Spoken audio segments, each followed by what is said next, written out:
What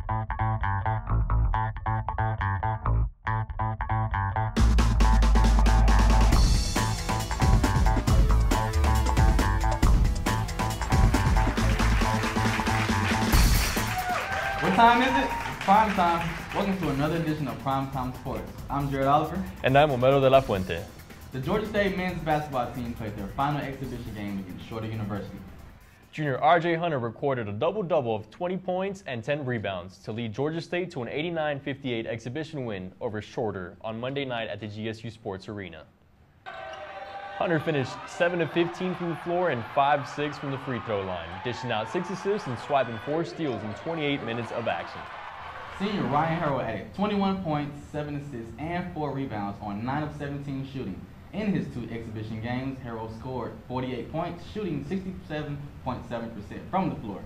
6 Panthers finished in double-double figures as Marcus Kreider scored 16, while TJ Shipes and Kevin Ware and Curtis Washington each scored 10. Let's take a look at some of the highlights from this week.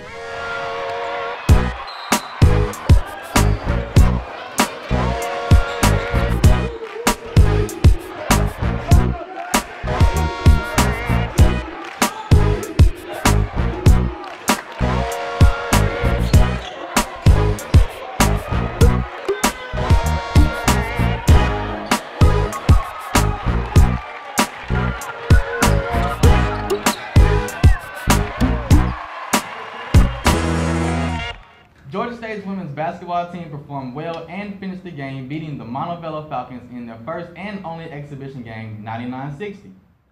Point guard Alicia Andrews shot 4 of 10 from the field, finishing with 8 points and 9 assists, while the star freshman duo of Makiba Ponder, who had a team high of 22 points off the bench, shooting 8 of 19 from the field, and Kanisha Nichols finishing with a near double-double, scoring 10 points and 9 rebounds. For the Falcons, scoring leaders were Jacqueline Thompson finishing with an all-time high 15 points and Catherine Goldsby finishing with 12 points and 2 assists. Let's check out some of the highlights from this week.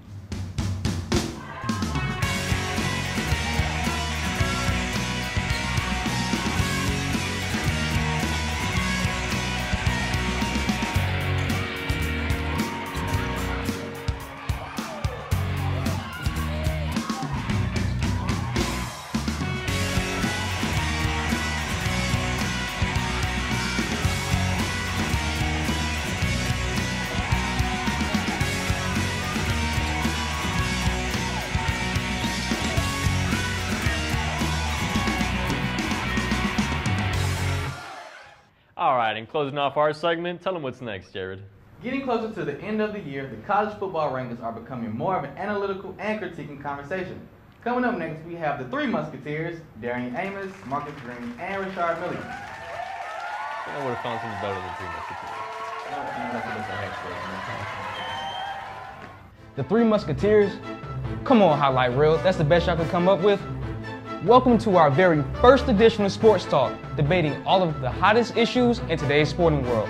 I am Marcus Green, here with Darian Amos and Rashard Milligan, and today we'll be discussing the college football playoff.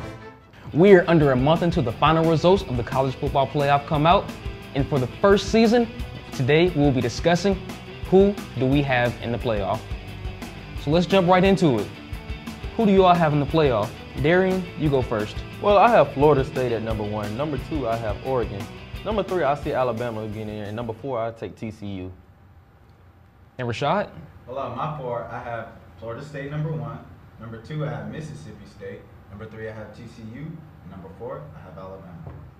So, Darian, I see that you didn't name Dak Prescott.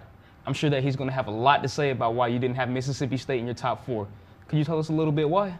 Well, honestly, I don't see Mississippi State going into Bryant-Denny Stadium and beating Alabama because, first of all, they already have a 19-game losing streak on the road against a ranked Alabama team, and I just don't think they can pull it off in Tuscaloosa. Well, I mean, okay, all right, think about it like this. When you have Mississippi State, undefeated team, and you have them coming into Alabama, a team that has already lost this year, let's get this right, a team that has already lost, they had some struggles, they barely beat LSU last week. LSU's not the best team this year. They're not the LSU that of our sons, of of the past generation. But they do have Anthony Jennings. We're going to pray for LSU and Les Miles. Let's just say it like that. So LSU, they're struggling right now. And if it wasn't for two boneheaded plays that they could have easily prevented just by thinking down the stretch against Alabama, LSU would have beat Alabama. So I think Alabama's a beatable team right now. Well, honestly, I'm going to go back into that. I see Mississippi State beating LSU this season because, one, like you said, Anthony Jennings, it's his first year actually starting. He's a sophomore. He's kind of in a slump. He's not a very dominant quarterback to me right now. I give him time. Anthony Jennings, I see Anthony Jennings to me is not a very solid quarterback right now. You know, he's a sophomore. You know, he's kind of playing a little timid to me. Yeah. And I just say that was an easier win for Mississippi State because he's not a very dominant quarterback as of right now. But I mean, I'm saying with the entire thing, you're basically saying Mississippi State is not good enough to beat Alabama. Excuse me. My argument is Mississippi State came into LSU earlier this season and dominated them before they were even ranked. So now you look at Alabama last week against the same LSU team. Anthony Jennings looked pretty impressive. Don't look at his numbers and his completion ratings because he had a lot of drop balls in that game. All I'm saying is, if it wasn't for a couple boneheaded plays at the end of the game, LSU would have won that game. Tuscaloosa against a ranked Alabama team, I just feel like Alabama can just continue their streak and pull it off. But I mean, before this season, when's the last time Mississippi State was ranked #1? Honestly, and then that's another discussion. I don't see a reason why they're ranked #1 because Florida State to me is also a better team than them. I agree with you. And the only reason why Mississippi State became the #1 team is because of the team Florida State played the same week that they played. Florida State was playing an unnamed team like Syracuse, and while Mississippi State played Auburn. So of course, based off the strength of schedule, you will put them above them, Florida State, because of the harder team they played. To me, Mississippi State really hasn't had a hard schedule until now. Well, in my opinion, Florida State should be the #1, but they aren't. Mississippi State's the #1. So as Mississippi State being the ranked #1 or whatever, you have to respect them for that, and you have to see Alabama as they are, which is a beatable team. They've been beat before, and they can get beat again by Mississippi State. Now, let me interrupt you.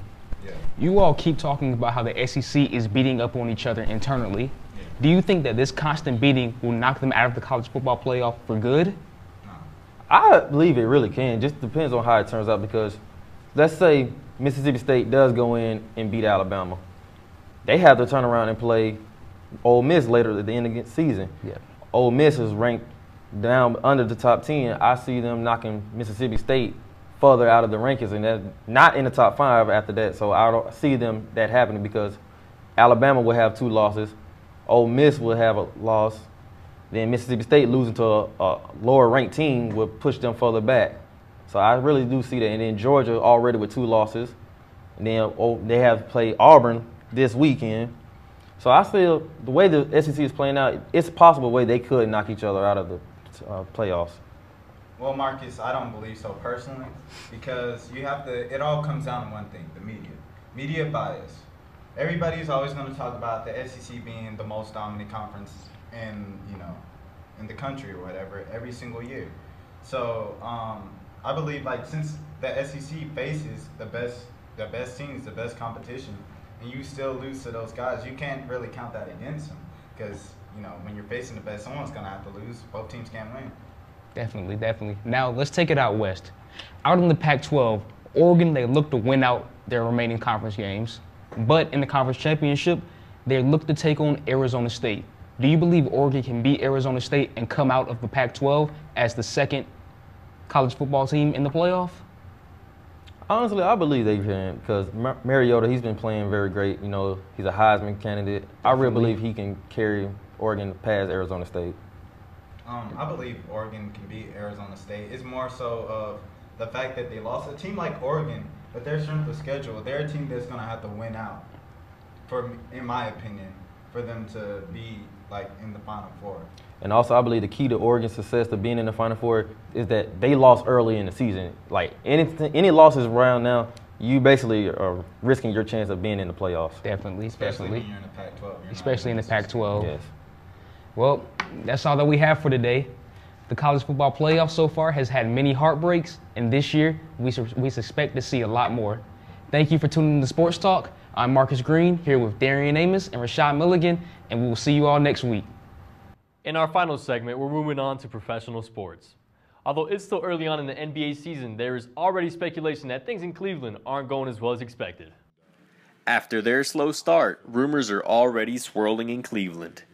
There has been speculation that perhaps the big three of LeBron James, Kevin Love, and Kyrie Irving isn't working out because each player is hesitant of taking a back seat. Although it is still early on in the season, with every loss, the scenario of Kevin Love opting out is becoming a little bit more real. After being suspended after the first game of the season for child abuse charges, the NFL is expected to conduct Adrian Peterson's grievance hearing on Monday. The Minnesota back will have a hearing this upcoming Monday in regards to Peterson returning to the team.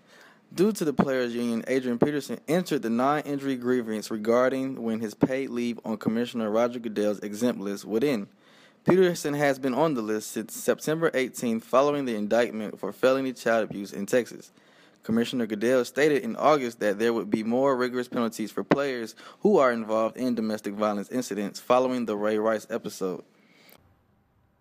With Barcelona still very much in the Champions League, Lionel Messi is currently tied with former Real Madrid legend Raul with 71 goals all time. After tying Raul's record of 71 goals with 2 of his own in Barcelona's Champions League win over Ajax, Lionel Messi is competing with Cristiano Ronaldo, his Real Madrid rival, to see who beats the mark first. Although both players are expected to break the record, the prestige of who does it first is on the line. This concludes another episode of Primetime Sportz. My name is Jared Oliver. And I'm Omar de la Fuente, and we would like to thank you for tuning in. Be sure to follow us on Twitter and Instagram, and check out our website for all the latest news. Same time, same place.